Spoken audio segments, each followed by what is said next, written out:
Existe alguma possibilidade... Está desligado. Deve estar, com certeza. Ele aprendeu, né? Rafael Melo, canal Rafa Melo. Nada, Braz, Daniel Alves deixou o São Paulo. Existe alguma possibilidade desse jogador ser contratado? O Flamengo ainda está no mercado para mais contratações? Pode explicar o enigma do Juazeiro? O Flamengo não tem nada a ver com o problema do São Paulo com Daniel Alves. E o Flamengo está sempre atento ao mercado e sempre atento às oportunidades do mercado. Eu canso de falar isso, as pessoas cansam de perguntar se está fechada a janela, se não está fechada a janela. Pouco provável das janelas estarem fechadas para o Flamengo. O Flamengo está sempre atento às oportunidades de mercado.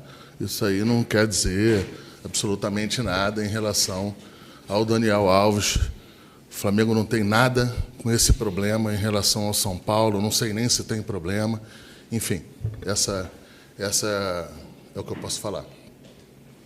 Letícia Marques, coluna do Fla. Boa tarde, Braz. Saindo um pouco das contratações, é preciso falar de campo. O Flamengo chegou à 4ª partida consecutiva sem perder para o Palmeiras na casa da equipe paulista, que tem sido uma das grandes concorrentes por títulos nos últimos anos. Você acha que esses confrontos diretos servem como tira-teima para colocar o Flamengo isolado no posto de melhor equipe do Brasil? Eu acho que você sempre ganhar, ou ter oportunidade de ganhar uma equipe como o Palmeiras, é importante, deixa a gente feliz. Agora, ainda mais sabendo o tamanho tanto o tamanho, tanto quanto a qualidade da equipe do Palmeiras. Então, a gente fica feliz aí de dar bastante tempo ganhando no campo adversário, mas por isso, eu acho que é por isso, por eu saber, eu ter a consciência da dificuldade de ganhar o Palmeiras em qualquer lugar, em qualquer jogo. Eu acho que ganhar lá no Parque Antártica é sempre importante,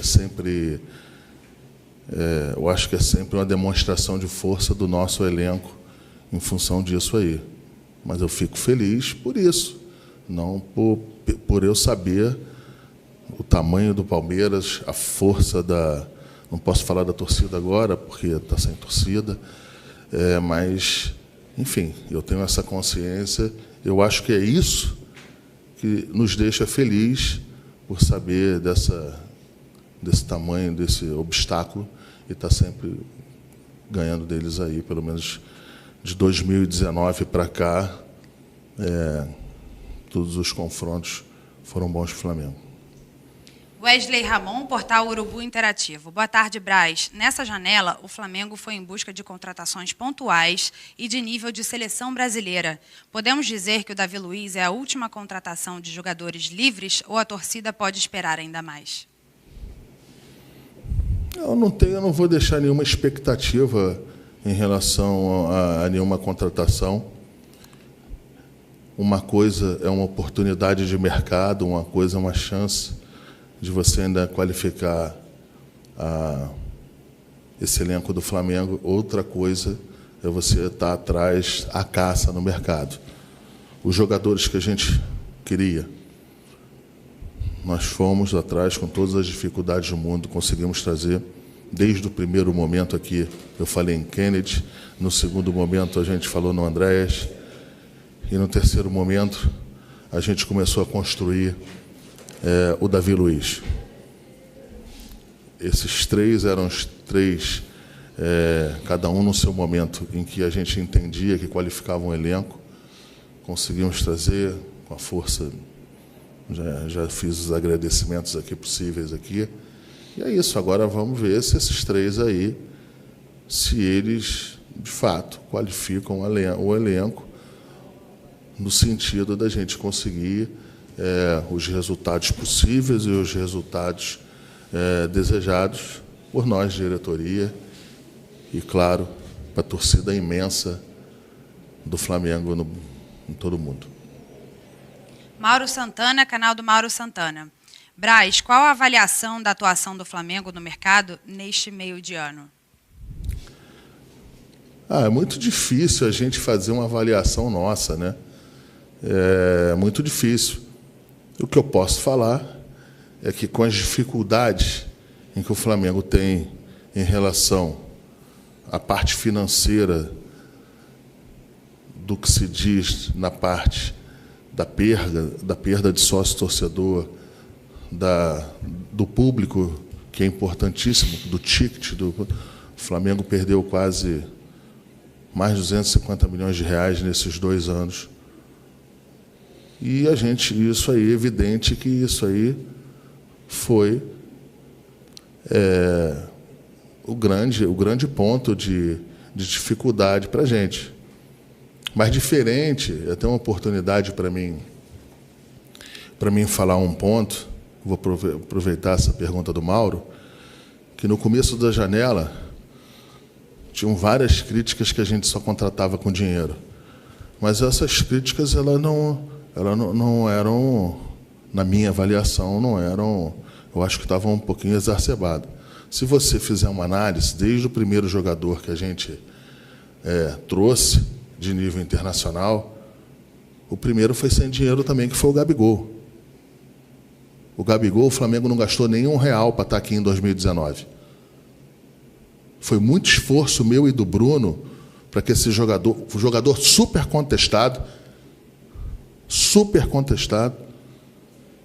e que, para os outros, não para mim, na minha avaliação, o Gabriel iria ser isso aí que está sendo. Enfim, e também não gastamos, a gente não teve dinheiro em relação a ele. Rafinha, Felipe Luiz, assim, eu não vou seguir aqui, a gente vai ficar quieto.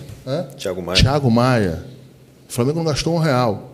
Diferente, no segundo momento, já os jogadores adaptados aqui e campeões, aí o Flamengo teve que fazer uns ajustes e ir para o mercado. Pedro a gente gastou no empréstimo. Mas assim, enfim, mas aqui eu tenho vários aí que eu já te falei aí, do Isla, por exemplo, e que o Flamengo contratou sem gastar nada. E não é gastar nada botando em luva, botando em não sei o quê, é não gastar nada mesmo, entendeu? O que a gente botava, quando é luva mesmo, quando é salário mesmo, a gente fazendo isso da maneira mais correta, da maneira mais transparente possível. E agora chegou a vez aí desses 3 jogadores aí, não foi diferente. Flamengo, eu acho que o Flamengo foi bem na janela, pelos os níveis de contratação. Eu acho que são níveis consideráveis, ainda mais para o Brasil, para a América Latina, aqui na América do Sul. Então, assim, eu acho que o Flamengo está de parabéns o presidente, está de parabéns o futebol. Mas o Flamengo, aqui no futebol do Flamengo, não tem nenhuma lacuna a ser preenchida.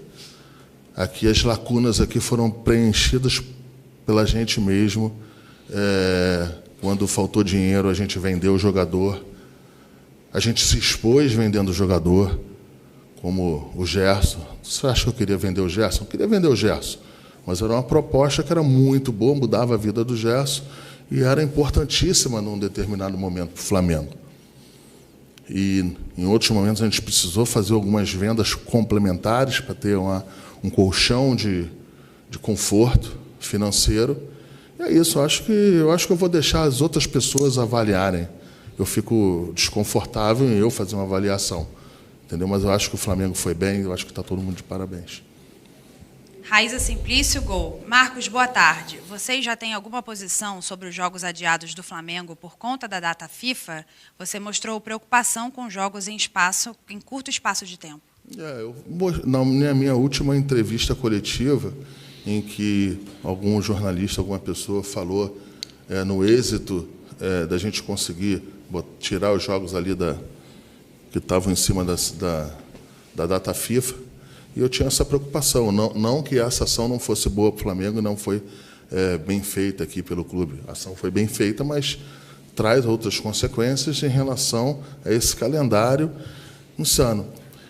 Eu acho que talvez estejam também esperando o Flamengo perder algum campeonato para poder ajustar, né? Porque se fosse desclassificado da Libertadores, classificado da Copa do Brasil ou de algum ponto, é mais fácil ajustar. Então, acho que é por isso que está demorando um pouquinho mais para demonstrarem as datas que vão ser feitas. Sidão Marinho, Agito Esportivo. Braz, o Grêmio ameaça pedir a exclusão do Flamengo da Copa do Brasil por ter a torcida no Maracanã. Algum receio em relação a isso? Você vê isonomia no futebol brasileiro? Eu não vou entrar nesse assunto. Assunto jurídico é com o doutor Ducho de Abranches. Muito bem representado o Flamengo, vice-presidente-geral do clube, vice-presidente jurídico. Parece que continuará à frente dessas duas posições aí. Então, assim, eu deixo para o doutor Rodrigo falar. Quanto à isonomia, assim, eu tenho